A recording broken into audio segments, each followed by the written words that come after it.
early does help.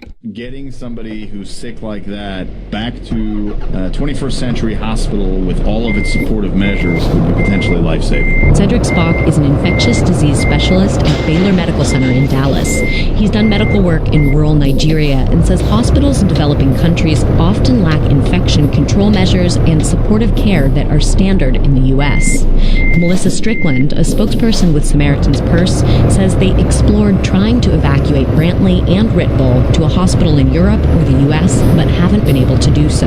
There are organizations that will not transport Ebola patients because they do not have the kind of isolation protocols in place that would be necessary, or just because of the fear of transporting an Ebola patient. Brantley's family returned to the U.S. last week for a wedding. Brantley didn't have any symptoms when he last saw his family, and the CDC says people with Ebola are only contagious when they're showing symptoms. David McCrae says his friend Brantley wants people to focus on the larger epidemic, not just his illness. For NPR News, I'm Lauren Silverman in Dallas. For more on the current Ebola outbreak, we turn now to Dr. Thomas Geisbert. He's a virologist with the University of Texas Medical Branch in Galveston, Texas, and has spent decades studying Ebola and other hemorrhagic fevers. Thank you for joining us. Thank you. Good to be here. Now, it seems like we're hearing more and more about health workers like Dr. Brantley falling sick with Ebola. How alarming is this to you? And what does it tell you about this particular outbreak or strain of Ebola? I think it's very concerning. This outbreak has had a higher proportion of healthcare workers that have been infected than what we're used to dealing with. I really don't think we know the answer of why yet, quite honestly. How have past Ebola outbreaks ended? And what do you think needs to be done to end this particular outbreak? Outbreaks usually end when the public health agencies are able to come in and quarantine the affected individuals, and eventually the outbreak runs its course and is over. In Central Africa, these outbreaks have tended to occur in a very defined geographic area, for example, a village. And the public health agencies like the World Health Organization and humanitarian aid organizations like Medicines Sans Frontiers have come in, quarantined that area, and the outbreak has been contained. I think what's been difficult with West Africa is that it's so widespread and it's occurring simultaneously in so many different areas that you really stretch that experienced resource thin. And so that's a huge problem. As we've mentioned, most of the cases have been in Guinea, Sierra Leone, and Liberia, but Nigeria has also reported its first case, a man who flew into Nigeria from Liberia and died several days later. How worrying is it to hear that someone was traveling by plane while apparently ill? I think it's concerning. I think it's something that you have to take seriously and look at. I don't want to, instill panic or fear.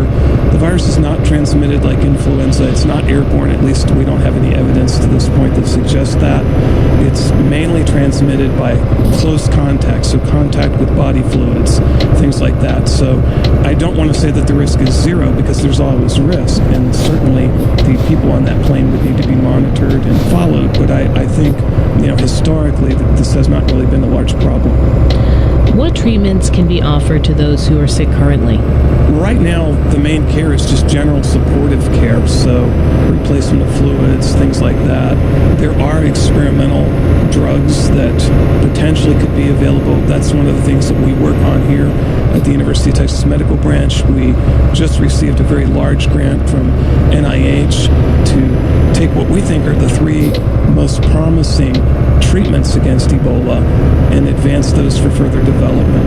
And also, kind of like what you've seen with HIV, where different antiviral drugs are combined for a synergistic effect, we're actually looking at combining some of these promising treatments to see if we can get an added benefit. So it's possible that some of these treatments could be used for compassionate use. I think that's a very challenging situation to try to do that in an outbreak in West Africa. Because? I think there's just a lot of political issues at play. A lot of the treatments that we work on, in fact, all of them, none of them are approved for use in humans at this time, so you have safety concerns, things like that. Your research focuses on vaccines, and while there are vaccines that have been used in animals, they're not approved for use in humans.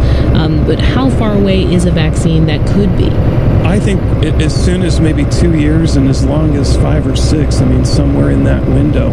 I think one of the main obstacles is really a financial obstacle. Most of the companies that would develop these vaccines are small biotech companies, and there's a very small global market for an Ebola vaccine. It's not like something like malaria that's prevalent. So the companies really, it comes down to money. They just can't really afford to do it. So it's going to take the financial backing of a government like the U.S. government. So that's really the limiting factor right now. Dr. Thomas Geisbert is a professor of microbiology and immunology at the University of Texas Medical Branch. He spoke with us from Galveston, Texas. Dr. Geisbert, thanks so much. Thank you. Have a great day.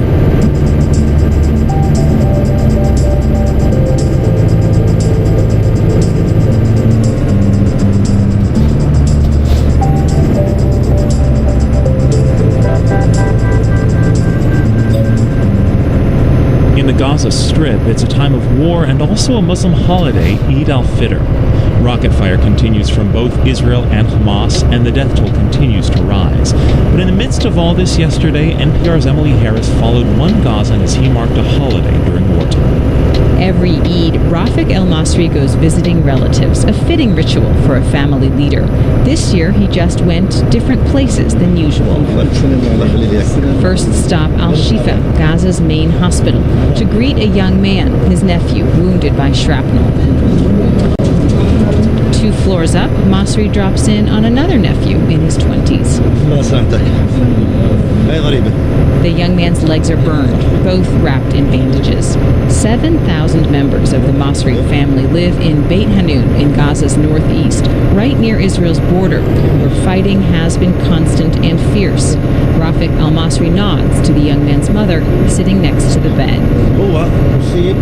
Both they were injured because of shelling of his house. The mother too had an injuries in her stomach, but because there are not enough beds and her situation is better than him, they put her on the chair next to himself. Masri is a political science professor. In his Prada glasses and a bright striped shirt, he fills the role of a family statesman, checking on the clan during this crisis of war. From the car, he spots cousins on the sidewalk and sticks his head out the window. His next stop, several UN school buildings where hundreds, if not thousands, of Masris are staying.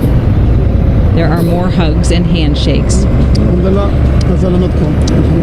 And in one classroom, a relative who has just lost her son.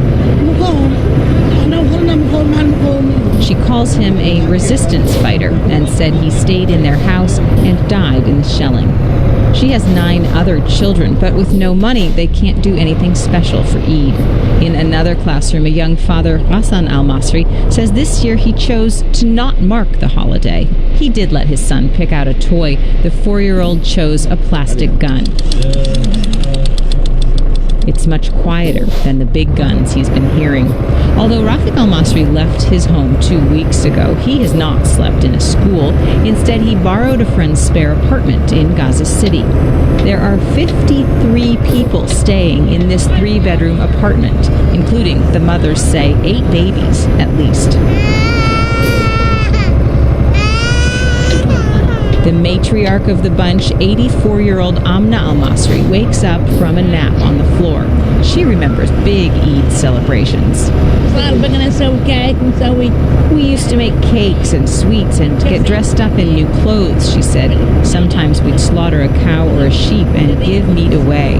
This Eid, she lets fly a dark insult in Arabic. There is no slaughter, no sweets. They'll eat hummus and sandwiches from a local shop. 28-year-old Tamer Al-Masri remembers Eid traditions like his grandmother had. My holidays, my Eid, it was a beautiful thing. We go to the mosque and pray, and after that we go to uncles, aunts, and my cousins and see them. But I'm sorry for my kids. They don't have the sweet of this Eid, or this holiday. With some family killed, others injured, and almost all displaced, Tamer El-Masri says he's never felt as angry or hopeless before. Still, he says there is one special thing about Eid this year in Gaza. The good part will be together, being together. Crowded together. For how long? They're not sure. Emily Harris, NPR News, Gaza. You're listening to All Things Considered from NPR News. There are flash flood watches and advisories for most of Colorado today. The Front Range could get heavy rainfall into tomorrow with a flash flood watch for Metro Denver until tomorrow afternoon. I'm Anna Hannell at Colorado Public Radio. On the western slope, the watch ends at midnight tonight for areas around Grand Junction and Vail. The National Weather Service says some parts of the Front Range could get 3 to 6 inches of rain over a few hours. And it should be cooler tomorrow in Denver, highs near 70. You're listening to Colorado Public Radio News, bringing you Morning Edition on the way to work and all things considered on the way home every day. Colorado Public Radio News on 90.1 FM in Denver and online at cpr.org. Support comes from Balfour at Riverfront Park, a retirement community with the amenities of a resort in the heart of downtown. Now offering tours. Learn more at Balfour at riverfrontpark.com. Keep Colorado Public Radio in the loop. If you make monthly contributions with a credit or debit card and you've received a new card, please take just a moment to update your payment information. Better yet, become an Evergreen partner using your checking account so you'll never have to worry about expired or replaced cards again. Visit cpr.org to become an Evergreen partner or call 1-800-722-4449 to update your credit or debit card today. Thank you. From NPR News, this is All Things Considered. I'm Ari Shapiro. And I'm Audie Cornish. China has announced it will investigate its former security czar, apparently for corruption. This could be the highest level bust for graft in 60 years of communist rule. NPR's Anthony Kuhn reports from Beijing. 鉴于周永康涉嫌严重违纪, State Television's Nightly News tersely announced that Zhou Yongkang is being investigated for violating the party's rules. In such cases, a criminal prosecution usually follows. Until his retirement in 2012, Zhou was nominally the 9th most powerful man in China. His investigation would appear to be a watershed moment because for centuries China's rulers have largely been above the law. But Beijing University political scientist Zhang Jian cautions that Communist Party boss Xi Jinping can't rewrite all the rules with his anti-graft drive, even if he wants to. I don't think that this could really single-handedly change the tradition, but Xi Jinping tried to play with that concept to establish a strawman image for himself. Xi's anti-corruption drive has snared 25,000 officials in the first half of this year, including the country's former top-ranked military official. They also include many of Zhou Yongkang's relatives, some of whom have reportedly amassed vast fortunes. This has created expectations that Zhou himself would fall, and Xi Jinping has pledged to take down corrupt officials regardless of their rank. Anthony Kuhn, NPR News, Beijing.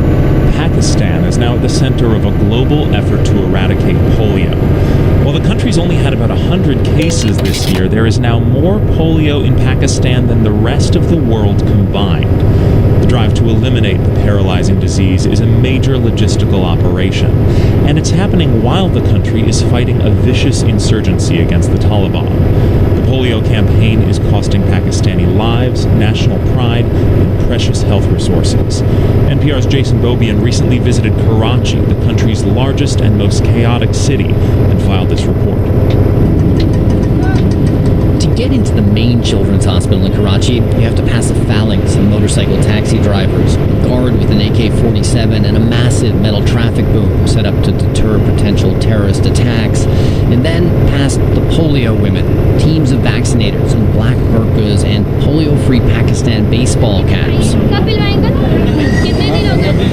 These female vaccinators are at the front gate, they're in the hallways, and in the main waiting room, searching for children under the age of 5 to immunize. If a child's finger isn't covered in ink to show a recent polio inoculation, the women squeeze 2 drops of the vaccine into the child's mouth. Dr. Raza Jamal runs the hospital from a busy office on the 2nd floor. This is the largest, second largest children's hospital of the country. So all the cases that are from the region mostly get referred to us. Last year, that was just 4 polio cases.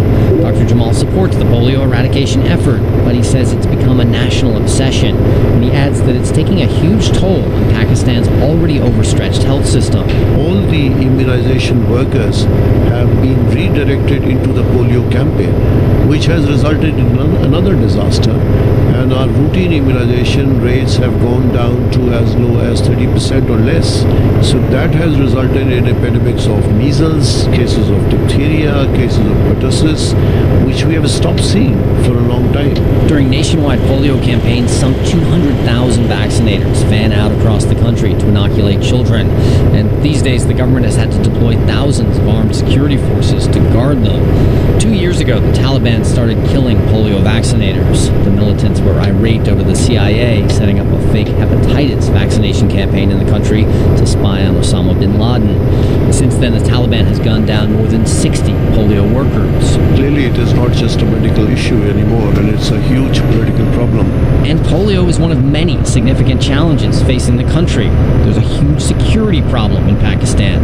Last month, there was a 5-hour gun battle at the Karachi airport between militants and suicide vests and security forces. The attack was broadcast live on local TV, left 38 people dead, and shut down international air travel from the country's largest airport. People here lack access to jobs, sanitation, decent housing, electricity. Criminal gangs terrorize the slums of Karachi.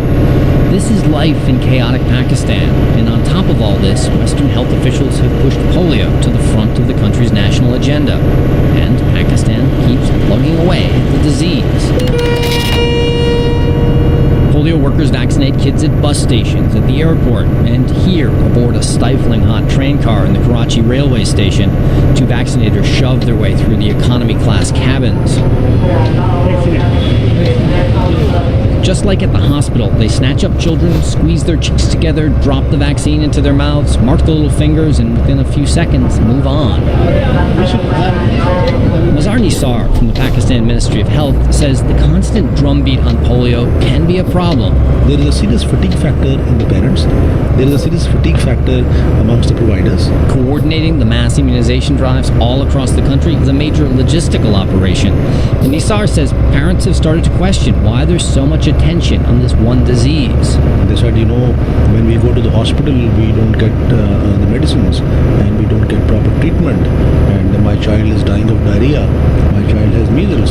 So every 4 or 6 weeks you come with the polio vaccine. This is in part because Pakistan is under intense international pressure to wipe out the disease. Last month, the country got hit with new World Health Organization travel requirements, forcing all Pakistanis to show proof of polio immunization before they can leave the country.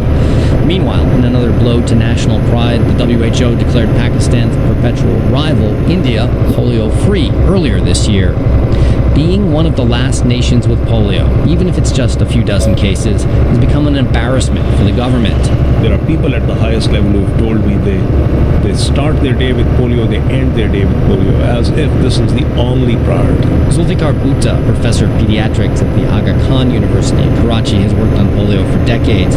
He says it's unclear how long Pakistan can stay focused on mass polio immunization drives. What we need to go and try and do is something a little bit more holistic, rather than just be singularly focused on a single intervention and a single program that bears very little relevance to the lives and livelihoods of people.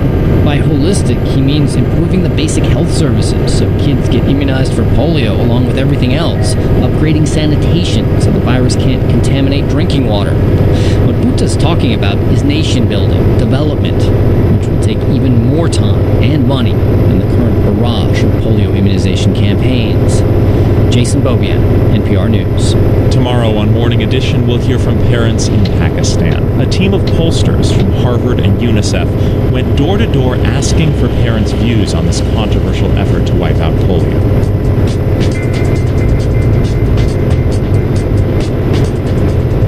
This is NPR News. Record attendance at the Denver Botanic Gardens lately, thanks to the Rocky Mountain region's first major outdoor exhibition of work by glass artist Dale Chihuly. Read more about that and see a slideshow of the exhibit on Colorado Public Radio's website, cprnews.org. There you can also find reaction to a proposal to tear down Betcher Concert Hall in Denver to make room for an outdoor amphitheater. That's at cprnews.org.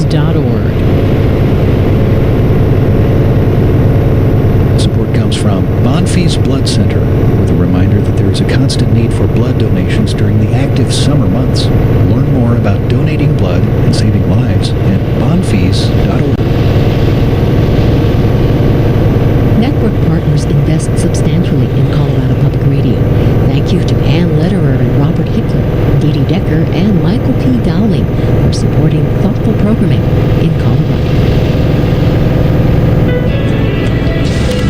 Add the New York Times editorial book to the chorus of voices calling for marijuana legalization at the federal level.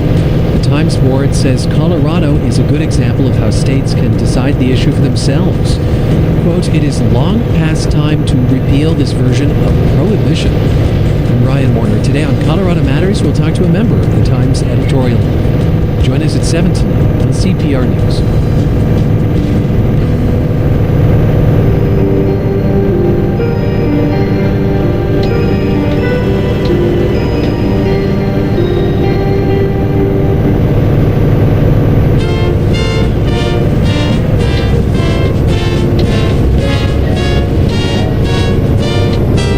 All Things Considered from NPR News. I'm Audie Cornish. And I'm Ari Shapiro. Up ahead, a bit of comedy about a place that has produced more than enough tragedy.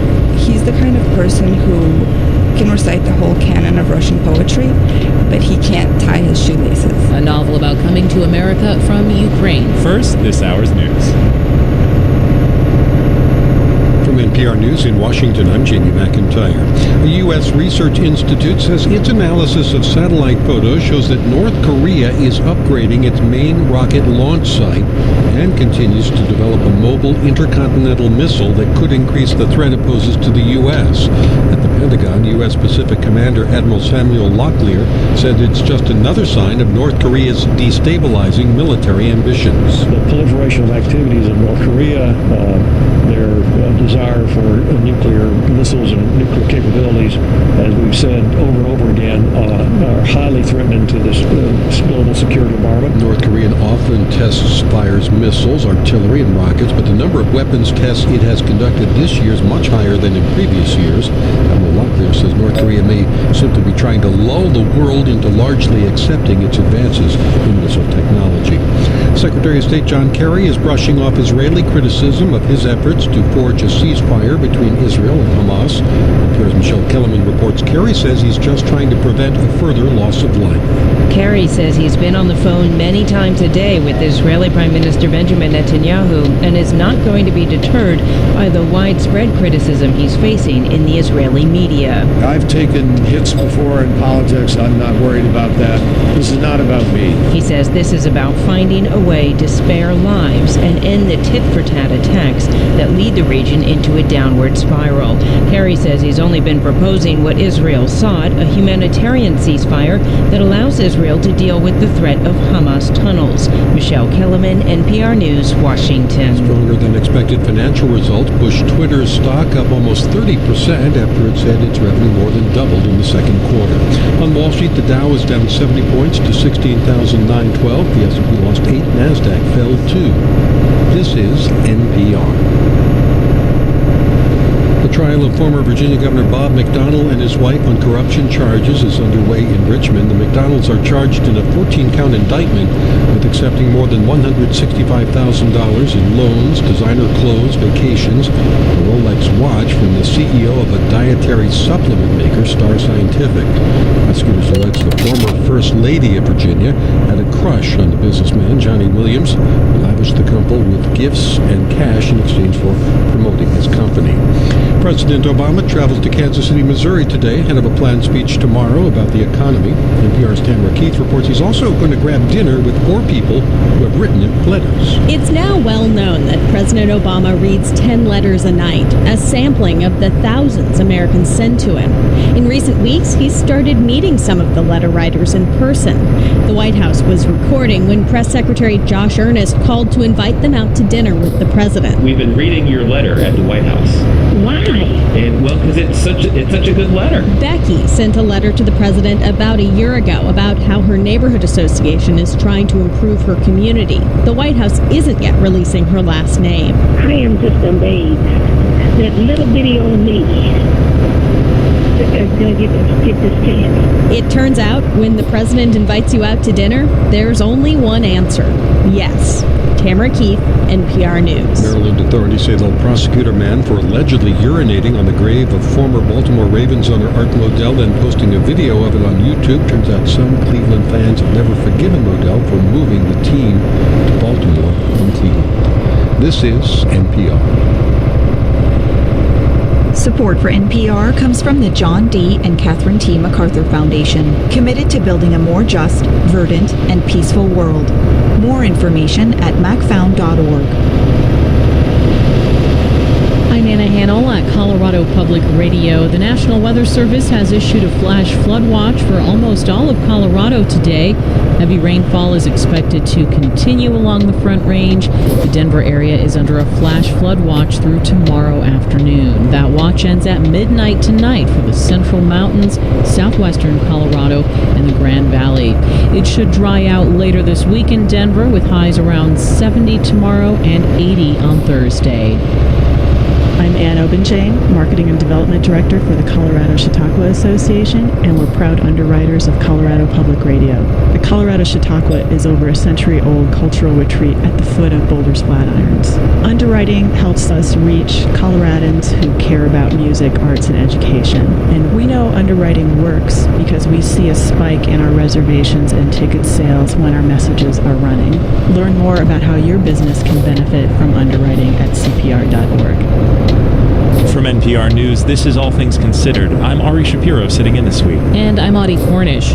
The U.S. says Russia has violated a landmark nuclear treaty that helped put an end to the Cold War. The Obama administration says that in 2011, Russia tested a banned missile in violation of the treaty. President Obama wrote to Vladimir Putin about the issue directly. Russian officials say they've looked into the allegations and consider the matter closed. The Intermediate Range Nuclear Forces Treaty was signed by the U.S. and Russia in 1987, and it called for the destruction of both countries' ground-launched missiles. At the time, President Reagan remarked that in terms of compliance, both nations would find wisdom in an old Russian maxim. Dovayai no provayai. Trust but verify. To talk more about the ramifications of a treaty violation, we're joined by Stephen Piper. He's director of the Arms Control and Non-Proliferation Initiative at the Brookings Institution and also a former ambassador to Ukraine. Welcome to the program. Thank you for having me. So as we mentioned, this missile it came to the U.S. attention in 2011. Talk about why now, why this has come up. Yes, well, the Treaty on Intermediate Range Nuclear Forces signed in 1987 prohibited Washington and Moscow from producing, testing, or deploying ground-launched or ballistic missiles in the range of 500 to 5,500 kilometers. And what the administration has said is it has seen the Russians testing a ground-launched cruise missile in that range band. So, of course, any